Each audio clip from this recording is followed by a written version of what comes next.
আর কত আমি কাঁদবো নবী নবী করে আর কত আমি কাঁদবো নবী নবী করে আর কত আমি কাঁদবো আপন নয়নে পাবে জানি আপন নয়নে পাবে জানি প্রিয় নবীকে আমি দেখব নবী নবী করে আর কত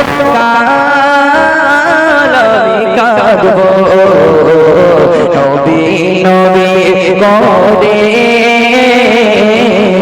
আর কত আমি কাঁদবো। একটা গজল গাইছে, তারপরে ইনশাআল্লাহ আমি দুই একটা গজলকে ইনশাআল্লাহ আমরা মোটামুটি 11টার মধ্যে শেষ করে দেবো। এগো যে খাবারগুলো তোমাদের জন্য, ঠিক আছে? এরপরে তোমাদের জন্য খাবারটা দেওয়া হবে নাকি? হ্যাঁ দেবো কোনি না তো রাগ করবো, বাড়ি চলে যাচ্ছে সব মোটামুটি। আমাদের হাবিবুর একটা গজল গাইছে, তারপরে আমি একটি গজল গিয়ে ইনশাআল্লাহ আমরা আস্তে আস্তে বিদায় নেবো, ইনশাআল্লাহ বাড়ির দিকে যাবো। তো আলহামদুলিল্লাহ গাওয়ার মতো